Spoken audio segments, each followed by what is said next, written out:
Guys আমি হলাম Ivan Grylls. আমি এখন যাচ্ছি অ্যামাজনের বাইকটা অ্যামাজনে। এটা হলো পার্ট 2। আমার সহপাঠী থাকবে আবুল্লাহ। আমি এখন আবুল্লাহর মুখ দেখাতে চলছি। আবুল্লাহ আমার পিছনে ঝুলে থাকছে, কারণ এটা হলো সস্তা হেলিকপ্টার। এটা হলো আবুল্লাহ। আমরা এখন টেক অফ করতে চলছি। এখন আমরা ল্যান্ড করতে চলেছি। আমরা ল্যান্ড করার সাথে সাথেই গাছে লাটকে গেছি।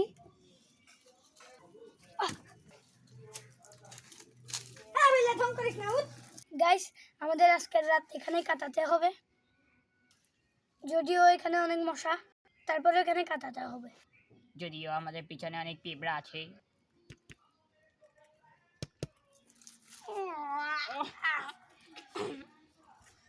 গাইস আমরা সকাল থেকে উঠেছি। গাইস এখানে পেস্ট নেই বলে আমরা বাগের গু দিয়ে ব্রাশ করব। গাইস আবুল্লাহ কই আমি জানি না। এই হাত দিয়ে বসেছে, হাত দিয়ে।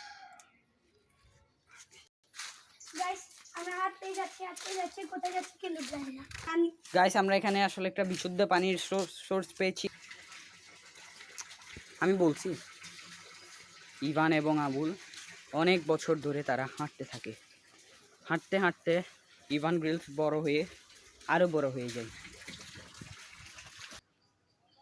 তারা হাঁটতেই থাকে। একসময় ইভান গ্রিলস বড় হয়ে মৃত হয়ে আবার নতুন জন্মগ্রহণ করে। তার পিছনে আবুল্লাও থাকে। আমাদের টিম যেখান থেকে পারে সেখান থেকে ভিডিও শুরু করে দেয়। গাইস এখানে রয়েছে লেবুর মতো দেখতে বিষাক্ত ফল। অবশেষে ইভান গ্রিলস ও তার পিছনে আবুল্লাহ পৌঁছে যায় একটি বড় ক্ষেতে।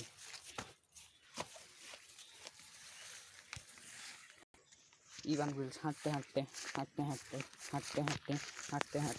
হাঁটতে একটি বাংলাদেশি বিষাক্ত ফল পেল। এটার নাম মরিচ। এটি যদি মানুষ একবার খেয়ে ফেলে দ্বিতীয়বার খাওয়ার মতো অবস্থায় থাকে না।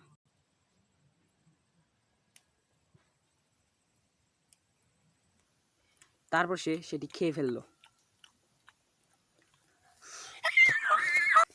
তারপর সে ঝালে পাগল হয়ে যায়।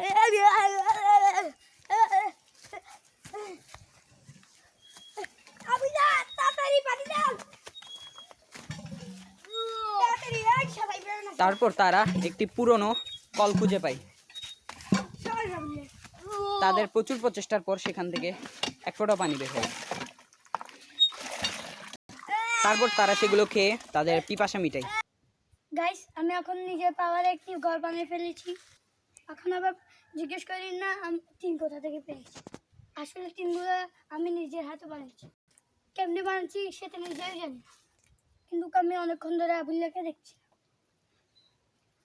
ওই যে গাইস আবুল্লাহ ওখানে ঝুলে আছে। আবুল্লাহ উঠে যাও তাড়াতাড়ি। এখানে বৃষ্টির পানি পড়ে এই বাষ্পীতে, সেই পানি আমরা পান করি।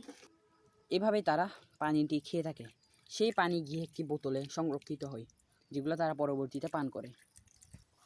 এভাবে তারা পানি খেয়ে থাকে। দেখুন তারা কিভাবে পানি খায়। একদম পিওর বৃষ্টির পানি তারা খেয়ে থাকে।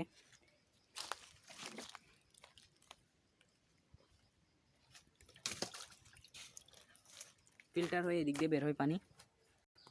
So guys, like, comment and subscribe. Bye bye.